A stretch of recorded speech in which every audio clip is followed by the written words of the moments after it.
Jaya Radha Madhava Kunja Vihari. Hare Krishna. And I would like to welcome you to Books Are the Basis interviews with senior Vaishnavas, where we would like to inspire the devotee community to read Srila Prabhupada's books and also to see how really books are the basis of our philosophy and of our life, and maybe also to explore why Srila Prabhupada said that we should read every day. Today, as a guest, I'm very happy to introduce Her Grace Rambhoru Prabhu. She's Prabhupada's disciple. And you joined Krishna consciousness in 1974, that I remember, in Germany, right? Mm-hmm. And you served in Europe. I also learned that you served in Germany, Switzerland, Ireland, and maybe some other country. You can correct me. For 25 years, you were here in Europe, serving in the temples. And then you went home to the United States to finish your education, right? And it was 10 years in India after that. Oh, wow. Okay. That doesn't, I was reading on the internet. That's also a nice experience. Yeah, I lived in Vrindavan for 8 years and Mayapur for 2. And then in 1999, I came back to America and I went to school. Mm-hmm. That's very nice. And you studied religious studies, right? And then you can also, you can. Well, I had started, before I joined the Hare Krishna movement, I had done half of my bachelor's degree in religious studies. And then I joined the Hare Krishna movement, and about 35 years later, I came back, and all my professors were still there, and they reactivated all my credits. So then I finished it, and I went on it to do 2 master's degree, one at a seminary on divinity, and then one on patient counseling. So yeah, I just continued studying. I think that's great. And I also read that you worked as a chaplain, right?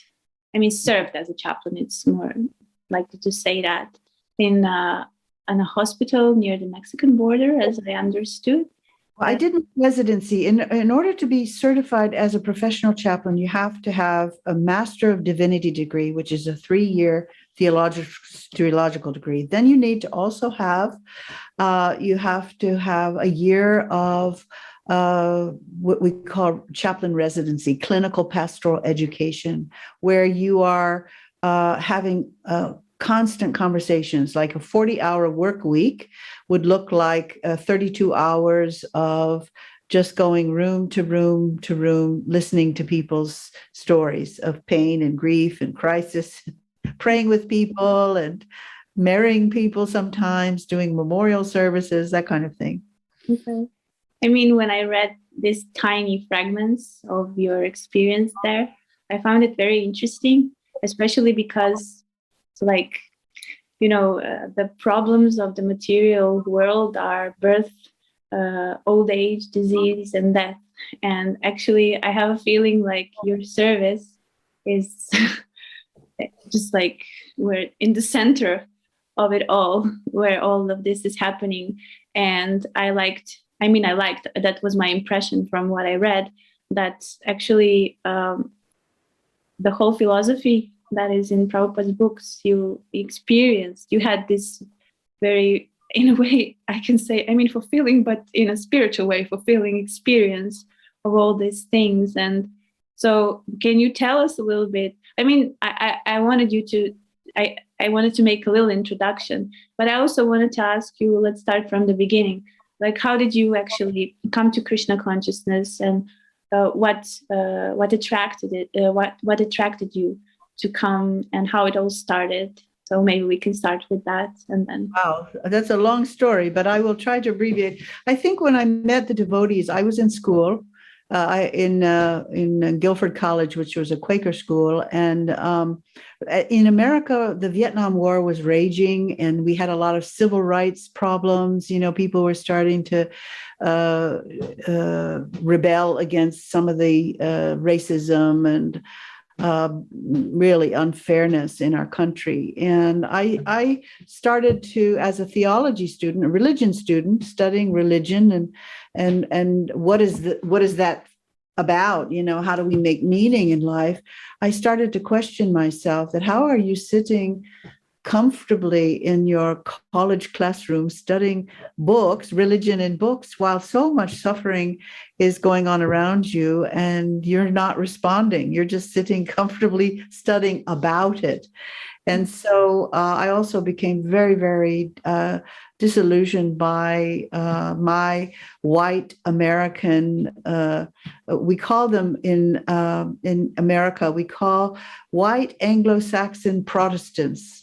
I grew up a Protestant Baptist, and I noticed that a lot of the unfairness and racism and prejudice really was coming out for religion. Religion was part of it, and I was embarrassed to be a white Anglo-Saxon Protestant. And I thought, there must be something better than what I know so far. And I started to look east. I became familiar with Gandhi's nonviolent resistance, became a vegetarian already at that time, and got involved with on college. If you know anything about Quakers, they're very much against war and they're real peacemakers. And a lot of them have gone to prison and also have been persecuted for resisting war. And so I became very interested in that kind of notion that if you really are a Christian, you should be living your life in such a way that your life is at risk. Just like early Christians, they were dying. They would feed them to the lions in the early days because they were so radical and so faithful to their religious path, and their love for Jesus is that they were willing to die for that.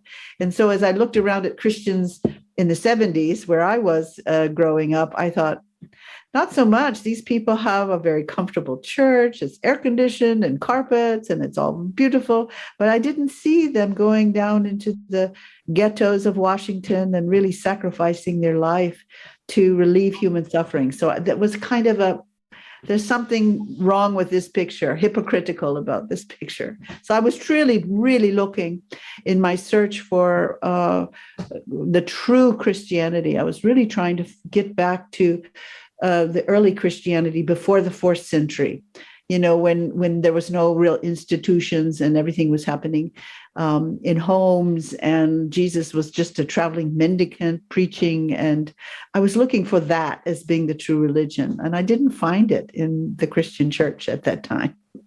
That's very interesting. I know about the Quakers because I'm originally from Croatia, and a lot of them came there while there was a war in ex-Yugoslavia. So I know about their being against the war and trying to help. So I like that about them. Yeah. So this all that you now said was happening in America. And how did you come to Germany? Well, I did after my sophomore year. Usually it's 4 years in college. After my sophomore year, I realized that I needed to have a different experience in my search for the true Christianity, but then also I had a question. I had a really existential question that I wanted to answer, and that was, if life is eternal, does you go from, in Christianity, there's a notion of the ray, like mathematics. You start at one point and you go eternally this way if you give your life to Jesus. There's this idea. Mm-hmm. But there's also in mathematics the line. It starts in one point and it goes eternally this way, right? Yeah. So I started to think, now, if I am eternal, if we say there is eternal life, where was I before I was here, right? Always as a Christian, I thought, well, you become eternal if you surrender your life to God. But in fact, in mathematics, you're already eternal as a mathematical figure, right? So Yeah. where was I? I started to wonder, all right, where was I before I took birth here?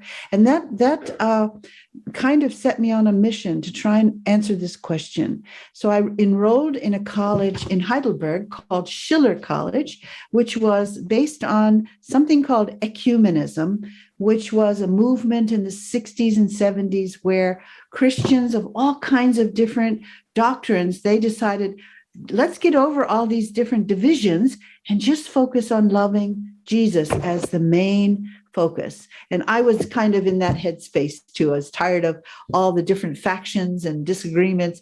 Let's just focus on love of Jesus as our guiding principle. So I went to Heidelberg, and we were meant to be going to where were King Solomon's tomb to study the Old Testament.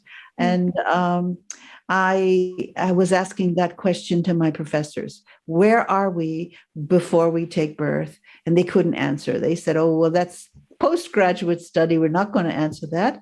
And I met the Hare Krishna devotees on the street in Heidelberg. There was a girl distributing a Back to Godhead magazine, and she didn't speak English. And so she gave me the phone number of the temple, and I called up, and the person who was there spoke English and American English. So they invited me to come to the temple, and I came, and probably a month or two later, I joined. I love the food, and I just dropped out of school and I joined the Hare Krishna movement in Heidelberg. And then I got married in an arranged marriage 2 months later. And I never went home. Yeah.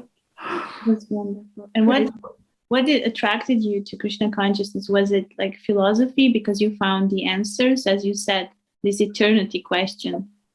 Was it? Yeah. The interesting thing is I had, there was I guess the GBC person for Heidelberg in Germany was a man named Hansa Dutta. He's not living anymore. But I had about 100 questions I had written on my notebook. And I had 100 questions that I had been thinking about, existential questions. And so he called, Heidelberg Temple was in a little house. It wasn't a proper temple, it was just a little house that a whole bunch of young people squeezed into, sleeping everywhere. And so everybody gathered around in the small foyer in the first floor. And I just fired away my questions. And he answered every single one of them in a way that I felt satisfied. A lot of them were existential, but what happens before we take birth? That question he answered really well. And what is the goal of life? And how do we get there? I can't even remember what they were, but that was what really inspired me. And also the food. I had become a vegetarian already, but I had a bit of a food addiction. I had already, as a non-devotee, become a vegetarian, but the food was very simple. And when I met the devotees, the food in those days, I remember they would put gold paper on burfi and silver paper on rasgullas and stuff. And it just totally blew me away, the food. I would walk, my apartment was 30 minutes from the temple, and I would walk every day just to eat the food. It was just nothing I had ever tasted before. The whole thing was just so magic. Yeah. Yeah. So it looks magical and tastes magical.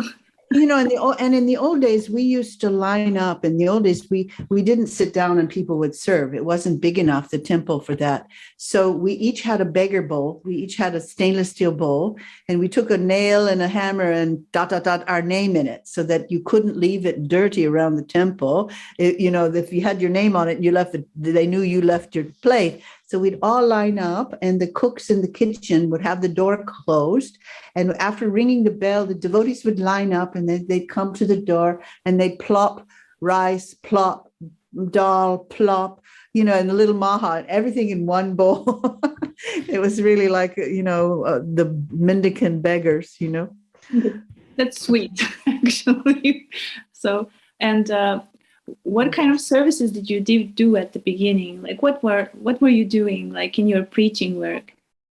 Well, in the beginning, when I joined, they had me washing pots and doing things, making garlands, like that. And then I got married to the temple president 2 months after I joined, and we were sent to Switzerland then, and we were living in a VW van, taking showers, in the park at 3 a.m. underneath the bush, and sometimes getting arrested by the police for sleeping in the van in the middle of a field. And my husband was always quite a book distributor in those days.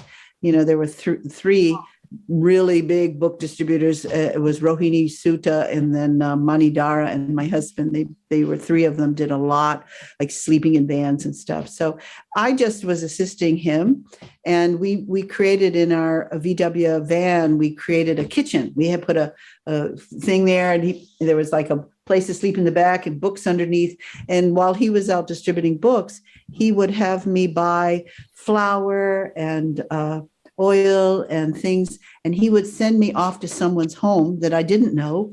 I'd have to find somebody to take me home to their house and cook bread in their kitchen without knowing any real German. I knew a few words. And so he would drop me off on the way to his book distribution with a bag of flour and water and stuff.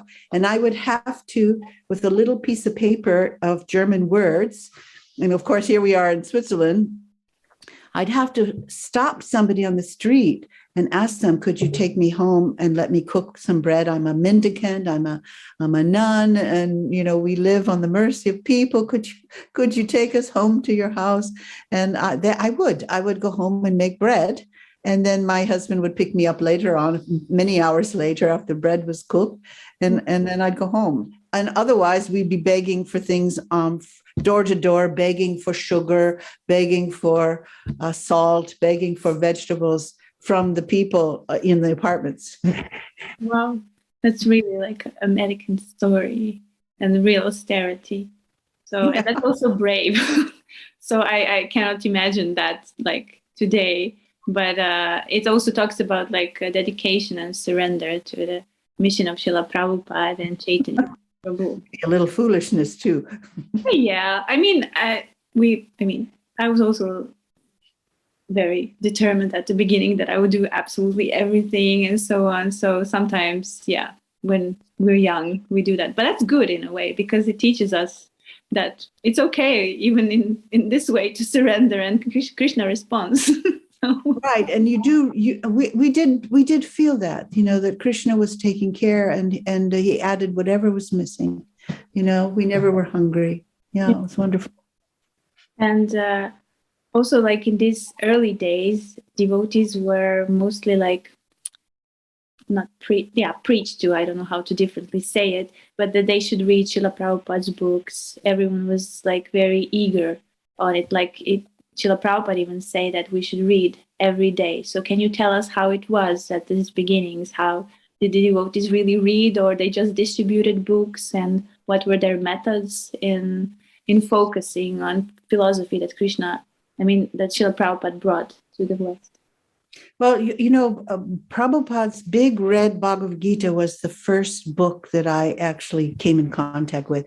And that was even before I went to Germany. That was way back when I was about 16. And I had a couple of friends who had been to the Hare Krishna temple down in downtown Washington, D.C.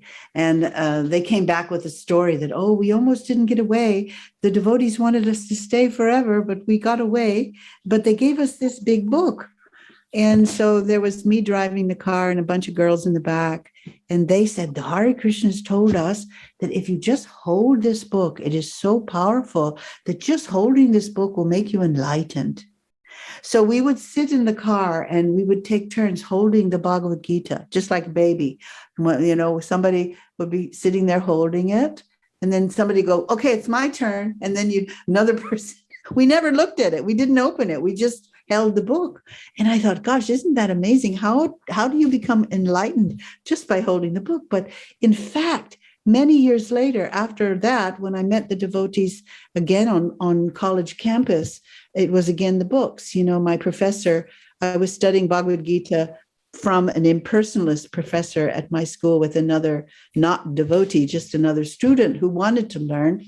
And he said, go down to the hippie bookstore and pick out a Bhagavad Gita so that you can use that for study.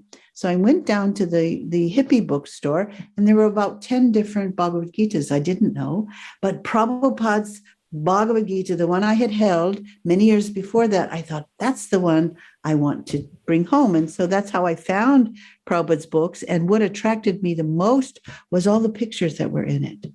You know, there were so many pictures in that old paperback, big fat one. And, you know, with my husband, traveling with my husband, before we had kids, you know, I was mainly managing the cooking. But he made an altar that he used also when he was a traveling Sankirtan devotee, where the Bhagavad Gita was, instead of a deity, Bhagavad Gita was the deity. So we would offer our food to the Bhagavad Gita. We would offer the arti to Bhagavad Gita. We would sing our Mangal arti to Bhagavad Gita.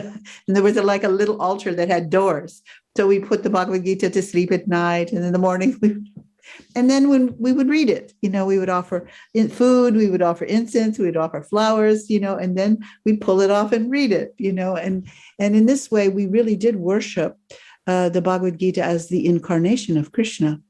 So, you know, just reading every day is just so important to stay focused on why am I doing what I'm doing? Why do I get up in the morning? What's the point? I think it's just absolutely essential to have the inspiration to practice. Yeah. I was also taught at the beginning of Krishna consciousness, and especially when I went to book distribution, how Bhagavad Gita is Krishna, actually, and how these are not ordinary books. They are the sound representation of Krishna. So I also remember the instruction that it was enough for people to even just touch the Bhagavad Gita. And we would always try to give the Bhagavad Gita first to the people, not just small books, but like the Bhagavad Gita, because it represents Krishna, was most important. So if they take this, their life will be so successful. And we would also explain to them how they should put it a little bit higher. We didn't mention the altars and so on. But that's also like, it's not only about reading.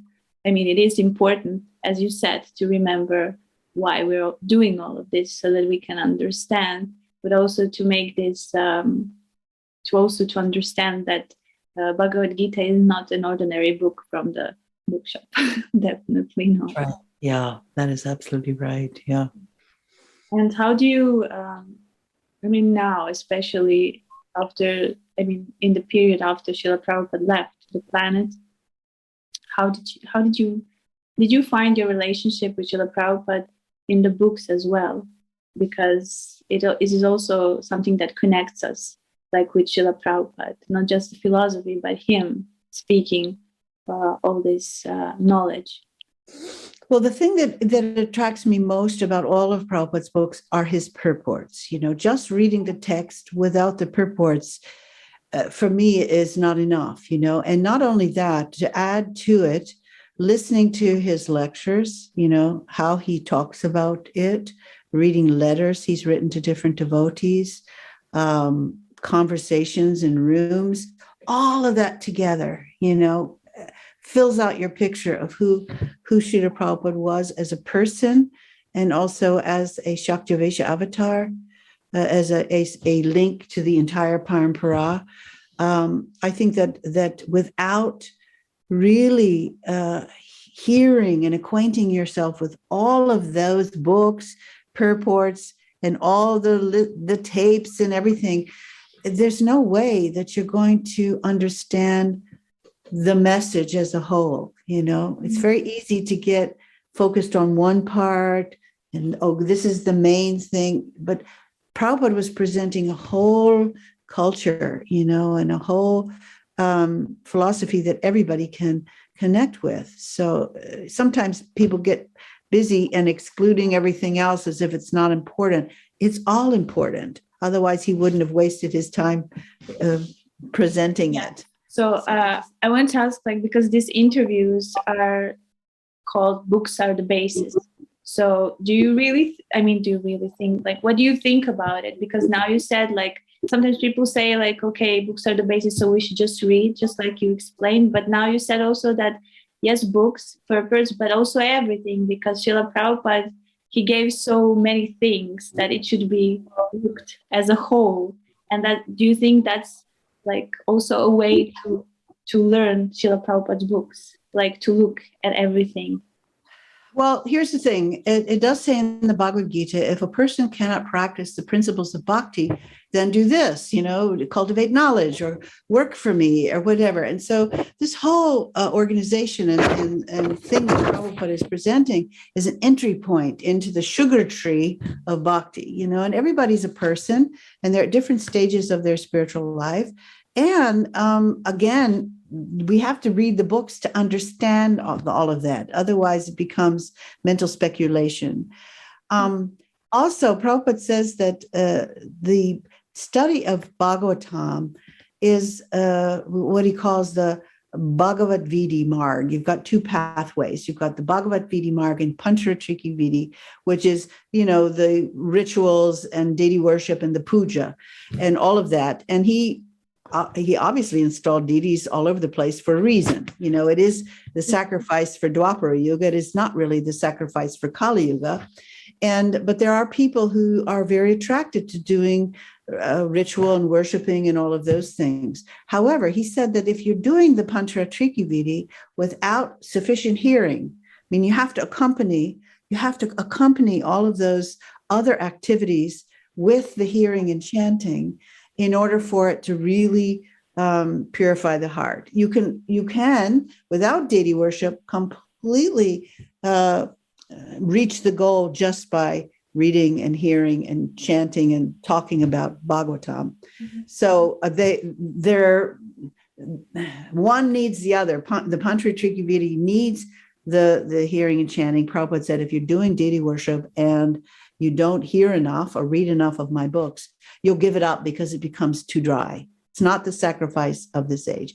To get the juice and the nectar, you've got to hear transcendental sound. And that's how Lord Chaitanya is appearing in this age. It is through transcendental sound vibration. So these books are not ordinary because Prabhupada, when he was vibrating that sound into a microphone that manifests into these books, they're not just intellectual knowledge, it's realized knowledge. Mm-hmm. And even when we were in India, in the first group that would go to India, Prabhupada would be teaching Bhagavad Gita and Bhagavatam in Hindi.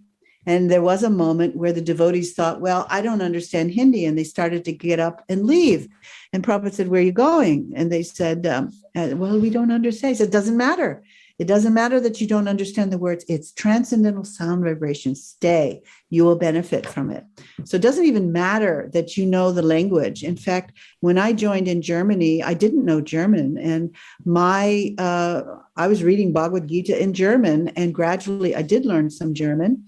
And every lecture, Bhagavatam lecture, I had my pen and paper out and I would pick 10 words that I didn't know. And then I'd go to the dictionary. But just reading it in German was okay with me. You just, the vibration of those words are cleansing to the heart and mind. Yeah. I mean, I personally learned English through Prabhupada's books because Srimad Bhagavatam in Croatia was not so available. And I would just start and somehow it happened. I mean, I learned English before, but it just, I don't know, it's Krishna's mercy also. That it's really funny that you should say that because during I guess it was the Serbian War or something, there was a devotee who joined us in Vrindavan and he walked. He escaped by hitchhiking and walking out of there. And he didn't know a word of English. And he joined our Sankirtan party in India. And the person driving the van had him just read English Bhagavad Gita out loud. He didn't know what he was speaking. But he just by doing only that, he learned English. Yeah. Probably the way you did. Yeah. So it's quite amazing. Like it's Krishna and he gives you intelligence and everything. Mm-hmm. And so in that sense, that's quite inspirational to dig in the books every day. But thank you. And so I wanted to now come to the point. So you were, of course, serving in Europe, and then you said that you went to India. Can you tell us a little bit about your life? I mean, it was 10 years in India, 8 you said in Vrindavan, 2 in Mayapur. What was your service there? Well, in the beginning, I had a 4-year-old son who turned 5, and then he went to the Vrindavan Gurukul. I had another son who was in Mayapur, and he eventually went back to America. And I was traveling with some of my husband's former disciples who were brahmacharis. And I was the only woman in the van, and I had a tent. So the van had beds in it and stuff. And obviously I wasn't sleeping in the van with the brahmacharis, but they had made a kitchen shower in the back, of the van. And then they had beds in the front, and I had a tent. And so when we would park for sleeping overnight, I would get in my tent and they would take rest. But I cooked for the Sankirtan party. I would make khichdi and porridge and whatever. And in order to travel, we would go to a town and we would have a carpet that we would put out on the street. If you've ever been to India, there's just hustle and bustle. But we would go when it was hot in the north in Vrindavan, we would go to the Himalayas. We would travel up. When it was cold, we would go south. And we would park the van and we would sit there and do kirtan. And then we had Prabhupada's books displayed on the carpet. And then there was a box that people could, look at how much it was and put the money in the box, take their change. And we would just sing. And I played the kartals, and I would cook also little samosas. I had a little wok, and I would sit there and attract people. I'd make samosas, and then we would distribute, and they'd line up one at a time to get that one samosa. But that would get them closer to the kirtan and also to the books. And they would then throw a donation in and take a book. And we would stay there as long as we needed in order to pay for the gas to take us to the next town. So in this way, we were working hand to mouth, Yeah. I mean, it really sounds like an adventure, at least for me. And it sounds wonderful. And how come that you then decided to go back to the States, to a totally, in a way, different life? Because it included, again, educating yourself and everything. Yeah, what happened was I had 2 sons. I had a son that was 9 years older than the other one. And at a certain point, my younger son, there was some problems in the Vrindavan Gurukul. There was a ashram teacher who somehow left. He had like 15, 20 boys, and he wasn't coping. So he went to Thailand, or he just left without announcement, and he died there. And I felt very anxious. The boys were not doing well, and my younger son wasn't doing well. So I moved to Mayapur, became a Gurukul teacher for 2 years. And meanwhile, my husband had gone back to America. He had a few temple zones he needed to manage. And my older son went to California and went to school. So I, at a certain point, thought my visa ran out. I thought, well, I need to go back. I'd been in India for 10 years. I had to go out to get my visa renewed. And I had planned to come back to finish teaching in the Gurukul. But while I was in America, it became apparent that it might be better for me to stay in America because my son and my husband were there. Mm-hmm. And I also saw that my younger son was not getting the education that I thought he needed. If he were now going to be working and doing things, he probably would need to know the American culture in order to navigate himself. And that was my older son's view as well, that if you're going to be anyway working, preaching, doing whatever in the West, you better have an education that's going to help you navigate that rather than living in the jungles of Mayapur. And the Mayapur school has changed a great deal since that time.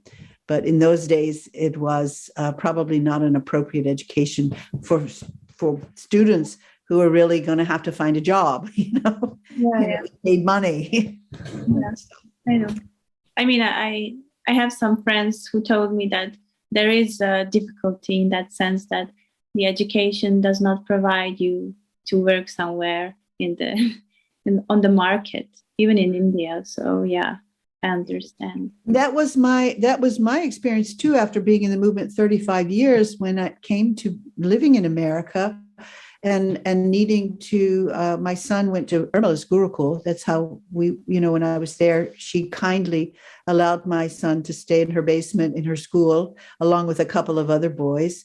And then I went back to school 45 minutes away to the same college that I had been going to 35 years before. Somehow Krishna arranged it in a perfect way so that he could stay with Irmala for 5 days. And then I would come back, go and get him, and he would stay with me 2 days until I graduated. And then we all moved to California, where my oldest son was. So then we could be together again.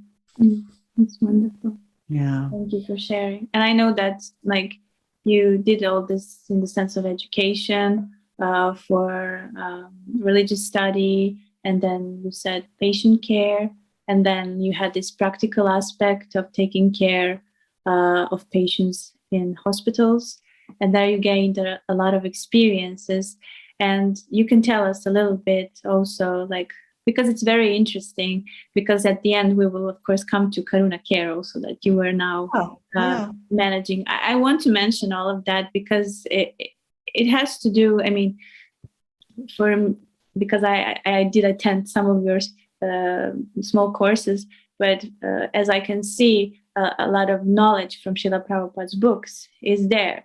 So in that sense, it's also like an example that we can do something in the world and use the knowledge that was given to us, and we can connect all the dots with what people maybe have now and use it to enlighten them in a way. So I find that quite inspiring. So that's why I mention it. And it's also one of the ways like why we should learn the philosophy and read, and how we can connect it even with what we are doing in everyday life. And I think that your example is wonderful. I mean, you did specialize in religious studies, so in that sense it's connected, but it's also more than that because it includes psychology and a lot of other aspects. And you include also the philosophy also of other religions, but it's very good because I mean, correct me if I'm wrong, but I have a feeling like that what Srila Prabhupada gave us through the books makes us even to understand even better other religions. So maybe you can. Well, what I learned, as I studied, I had to take Christian history and Hebrew Bible. I had to take all that stuff, but they also allowed me to use my Bhagavad Gita and Bhagavatam for religious education. And I mean, I was able to teach them as well as they were teaching me. But what I realized along the way, as I studied, obviously, world religions and things, is what Prabhupada was teaching us was not a religion. And in fact, the hearts of all religious world religions is not just organizational.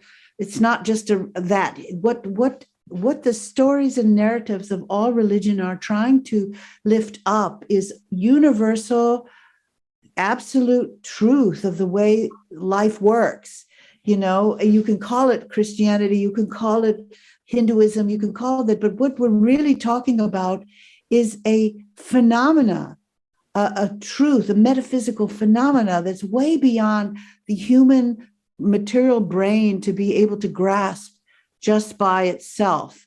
We're talking about a reality that's way beyond our comprehension to know conceptually, but we can perceive it through surrender. And that's where, all the monotheistic religions will guide you this way in terms of faith and practice and the importance of the surrender of the heart in order to realize this mystery we call God. The word Krishna just means the all-attractive one. Allah means the same, that name that includes all other names. So when we talk about Krishna or Bhagavan as having 6 attributes, all wealth, all beauty, all knowledge, these are just attributes of this mystery we call God. And so if you read Krishna book, these are narratives that illuminate this mystery, this absolute truth that we can't really grasp because it's always 2 inches too short, with our brains, we can't just grab it.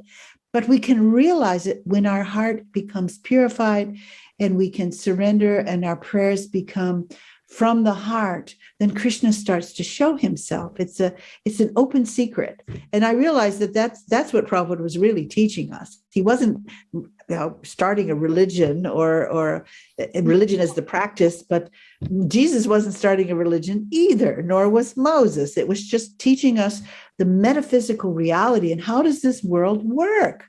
And to master this world, we have to also be masters of the spirit, spiritual masters. And so that made it all the more pertinent when I came back to my text, the Prabhupada's text. I was like, oh my Krishna, I didn't see that now when I read Prabhupada's books, I read them in a totally different way because I see Prabhupada was teaching us something way beyond even ISKCON. I mean, ISKCON is an arm for preaching and it's an organization, but what he was giving us through the books was so much bigger than just an organization. And that has changed everything. That has allowed me to see Krishna present in any righteous person, whether they're Christian, whether they're Buddhist, even whether they're Jewish. We also have demons in our movement. It's not that everybody in the ISKCON movement is a pure devotee. Prabhupada said that himself. So same thing. If we look at other religions and people who sincerely, with faith, with dedication, practice and pray and praise and serve, they come to the same conclusion. And I want to associate with those people, righteous people from all religions, because, Krishna is also there. He's not just in the Hare Krishna movement. Yeah. He's yeah. Yes, I understand. And thank you for sharing that realization. And it's also, it is what, in a way, Krishna says in the Bhagavad Gita, that the sage has an equal vision of. Oh, yes, one of my favorite verses. Yeah. And that includes all the humans around us, but it includes, of course, the animals, the plants, and so on. I also like it, and it's very good to. So I would also say that books are the basis, and I love to read. I read all the time Prabhupada's books, but this practical aspect we also need to gain through surrendering to everyday practical life, and then see how the books actually reveal themselves, and how and as you said, now when you read Srila Prabhupada's books, you read it with total different understanding than you had at the beginning. So always new insights every time you read it. This story, of the rasa dance where Krishna's he has dancing with different gopis, and then they become proud. And so Krishna leaves the dance because they became proud. Oh, Krishna's only dancing with me. This is my interfaith story that I tell, is that when one person or even a people think it's only Krishna is dancing with us, Krishna leaves the dance. And that's certainly the purport when Prabhupada used to talk about in Jagannath Puri, how he left Jagannath Puri and came to the West because people had gotten completely caught up in karma kandiya and all of those things, and they forgot it's really about loving the Lord of the heart.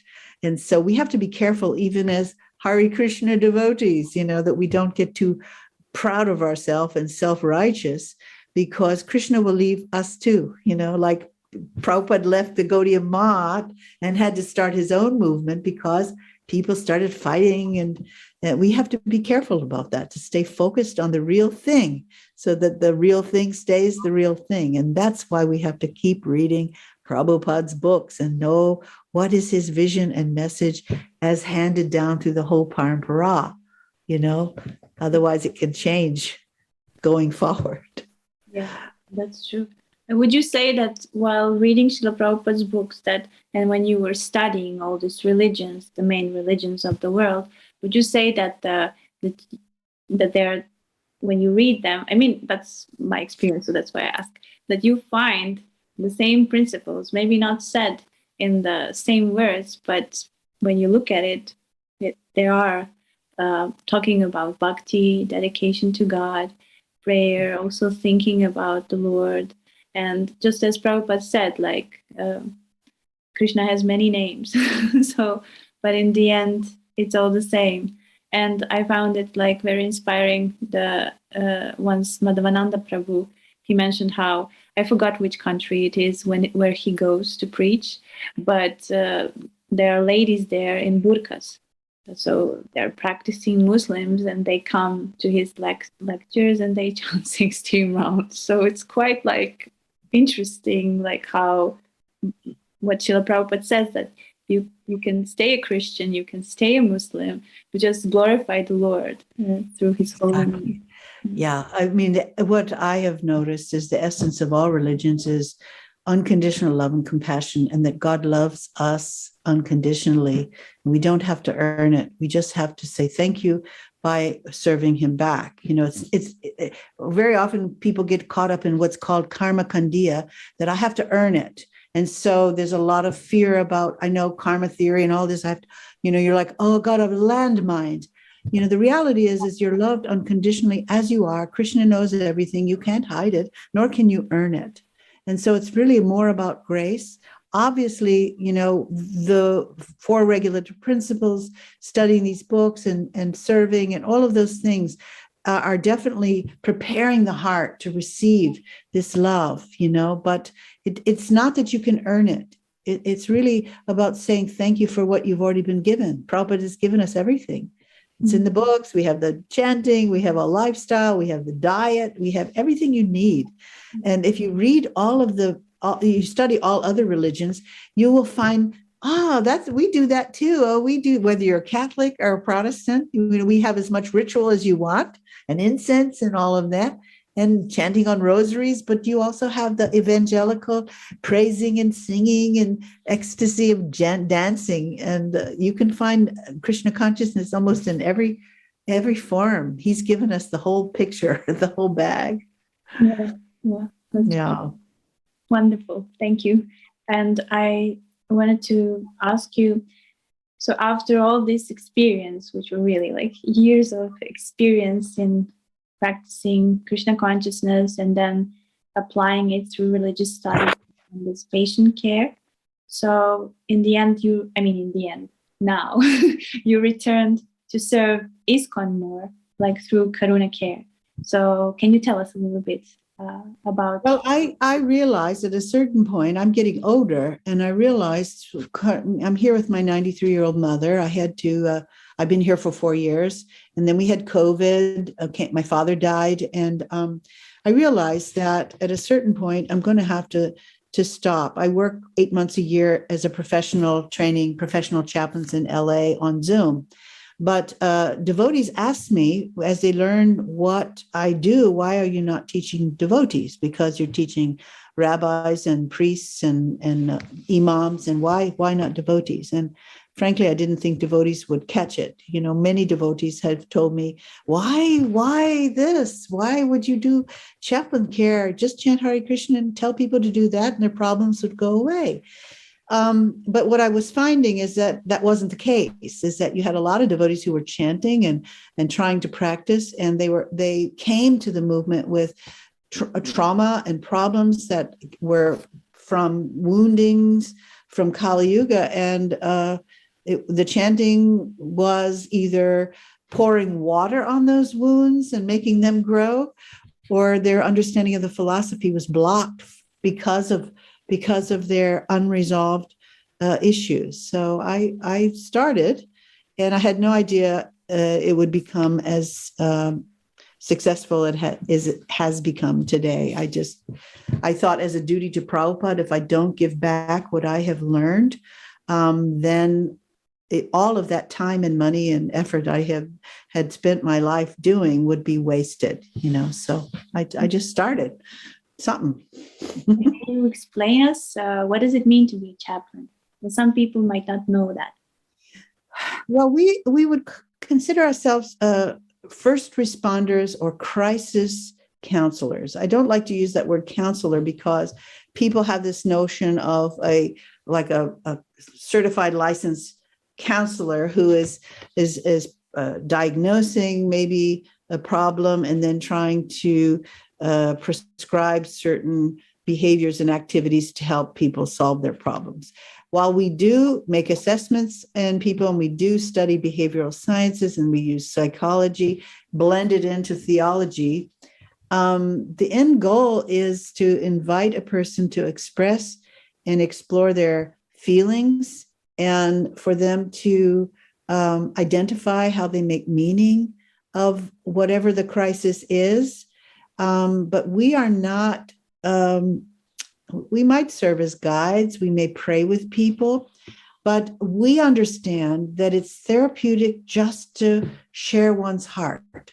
You know, that's already therapy. It's not therapy, but it's therapeutic to be in the presence of someone who's not judging you or advising you, who's willing to give you a safe space that is confidential to let you just talk and digest your experience. You know, if we're going to integrate trauma and crisis and feelings, we have to chew it, just like we have to chew our food. Otherwise, it doesn't digest.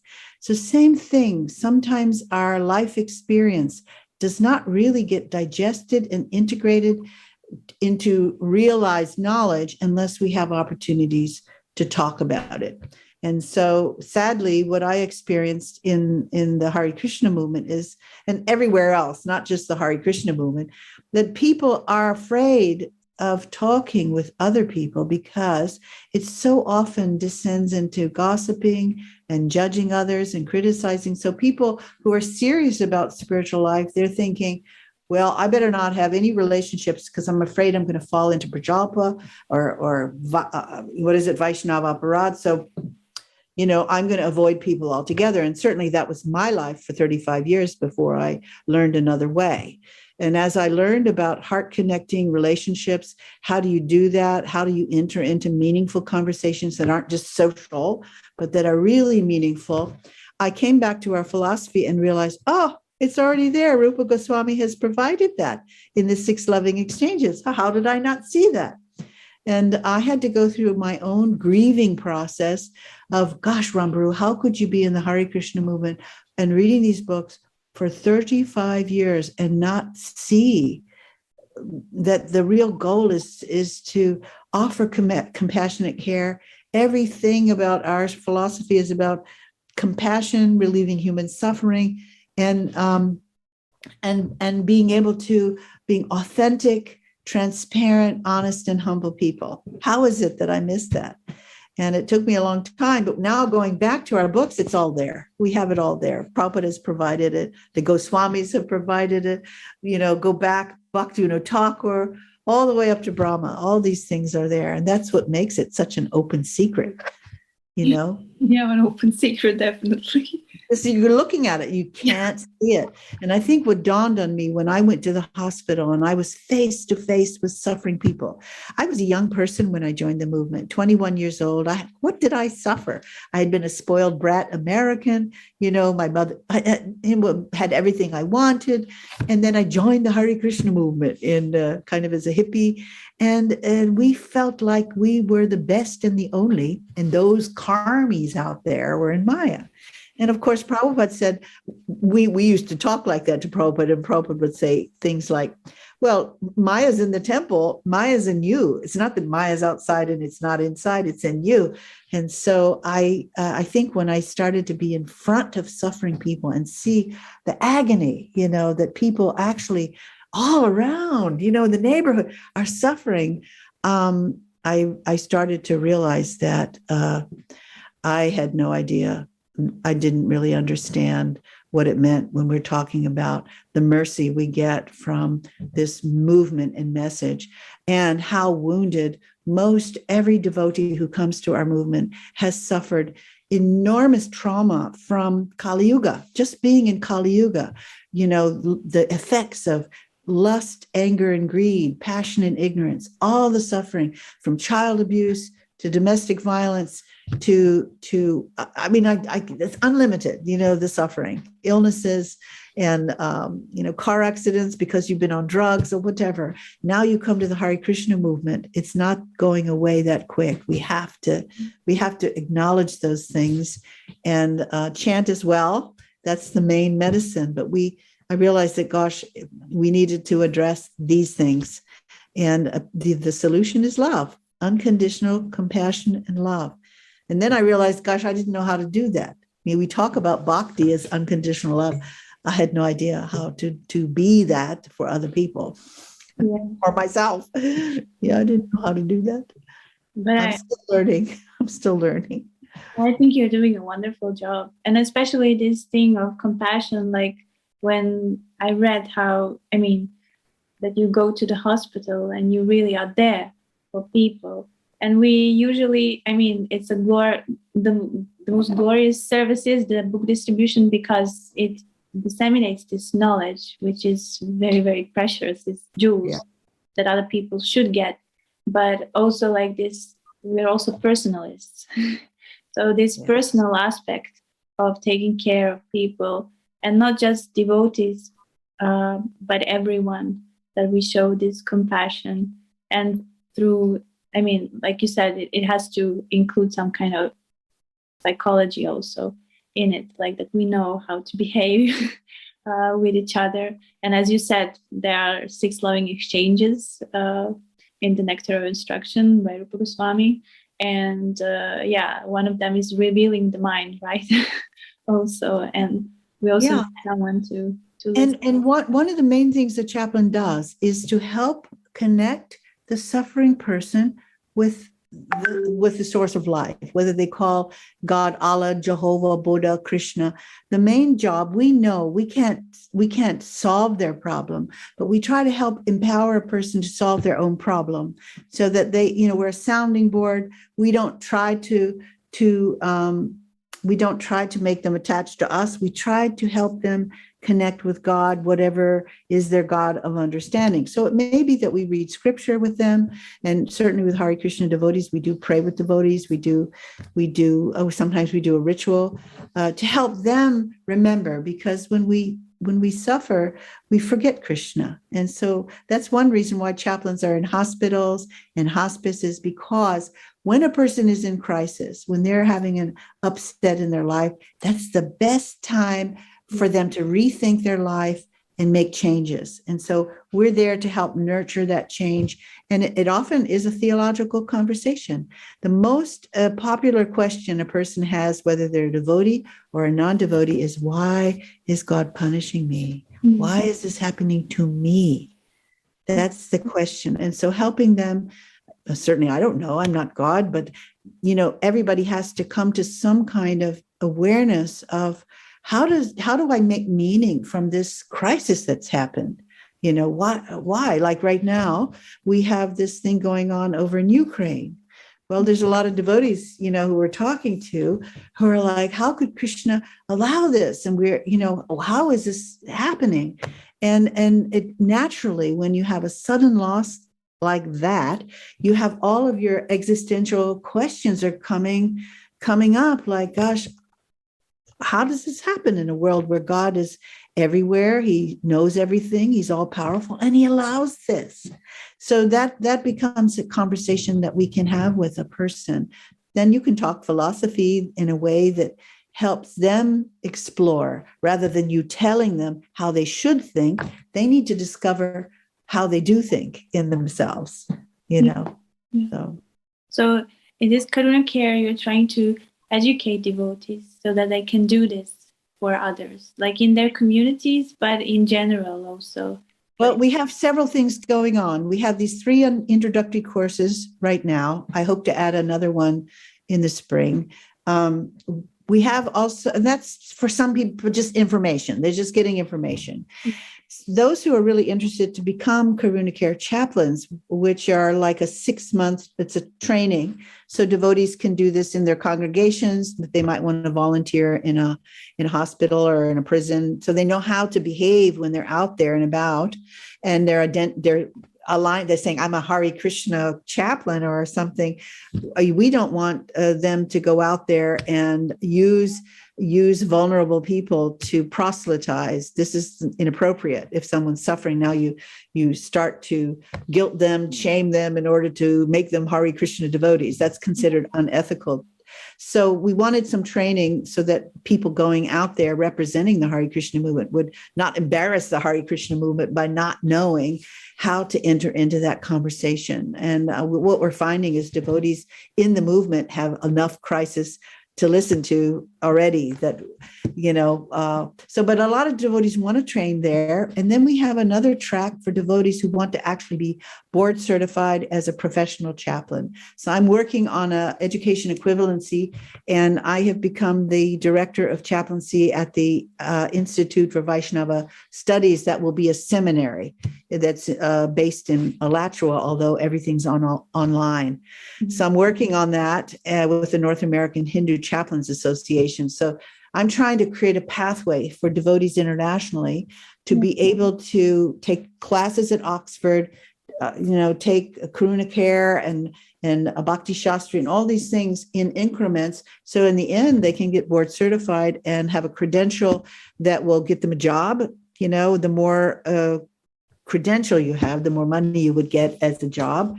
Sometimes, even if you don't have a certification, if they like you at a hospital, they'll hire you. And we have several chaplains here in America who are not board certified, nor do they have a graduate level theological degree, but they like them and they needed somebody to minister who knew something about Hinduism, and they're paying them to do chaplain work. So that's possible too.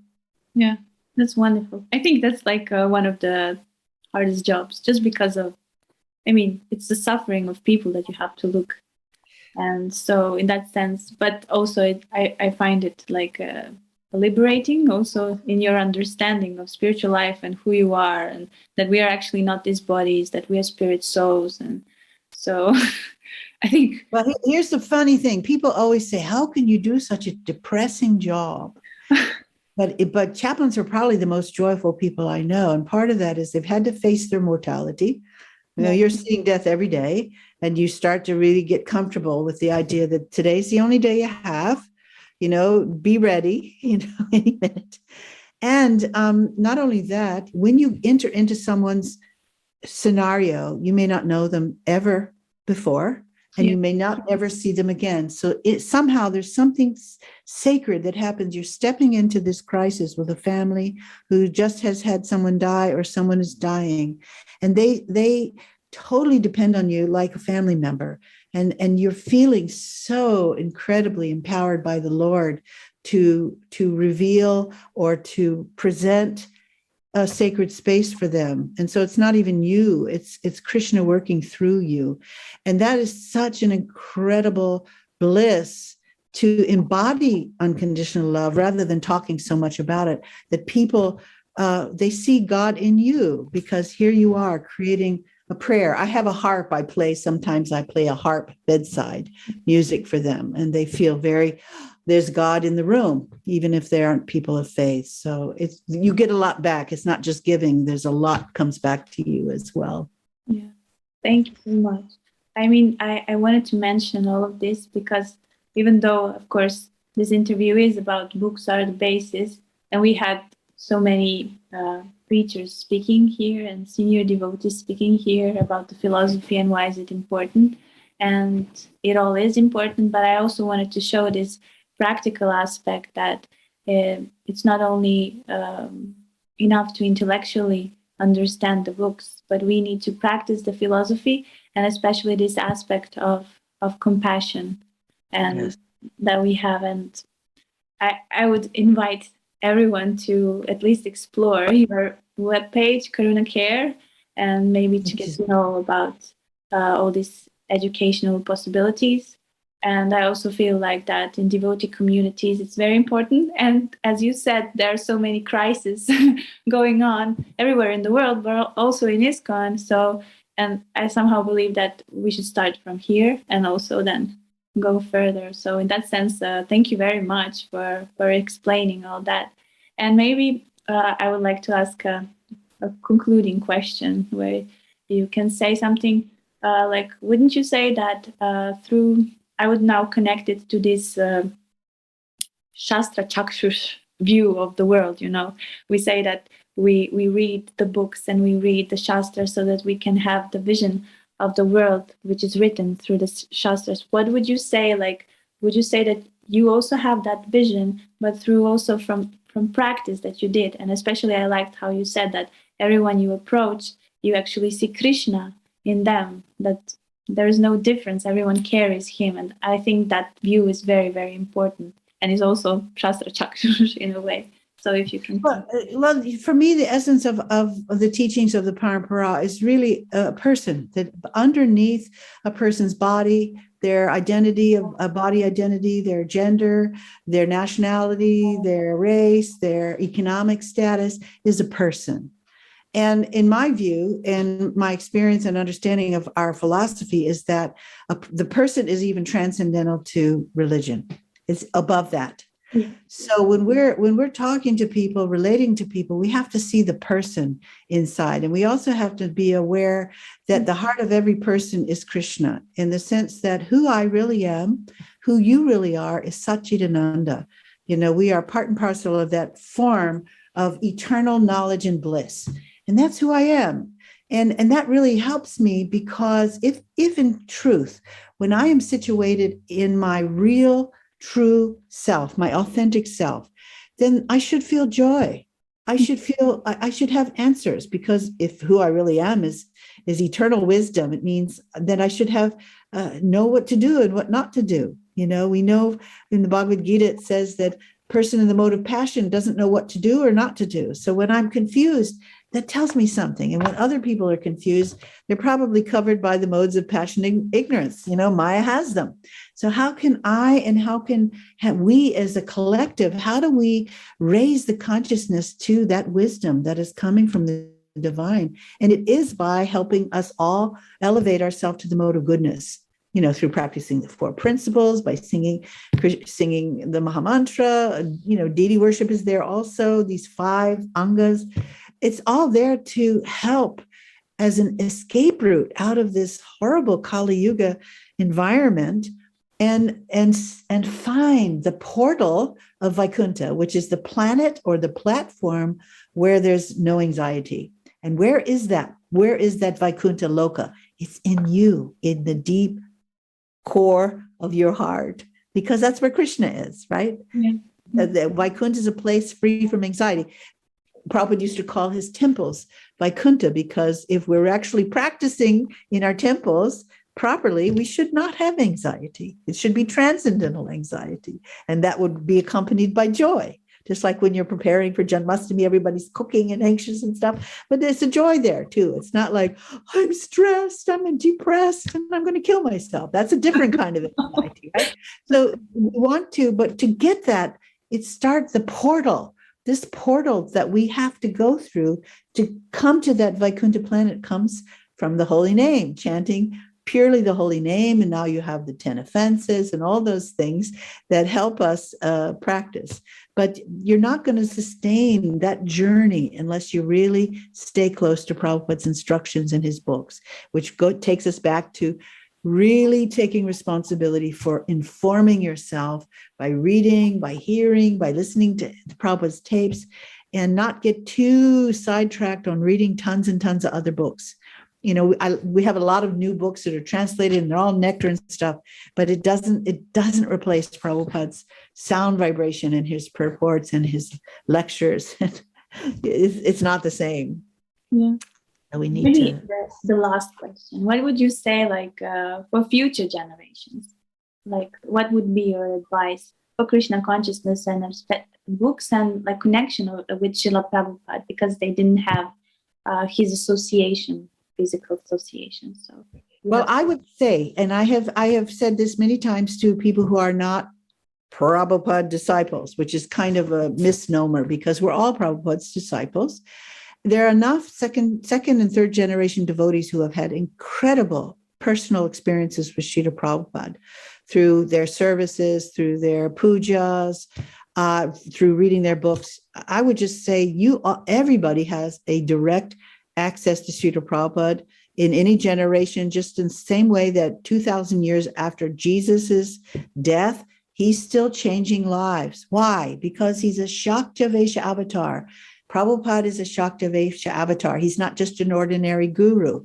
And therefore, in 2,000 years from now, people reading his books, which are going to become like the Bible of the future, they will be able to hear Prabhupada speaking and illuminating and having dreams about him, because he's not limited to time and space, just in the same way that Jesus is not limited by time and space. So this is for the next 10,000 years. Anybody has that personal access if they actually read Prabhupada's books and do what they say. It's not just, it works if you work it.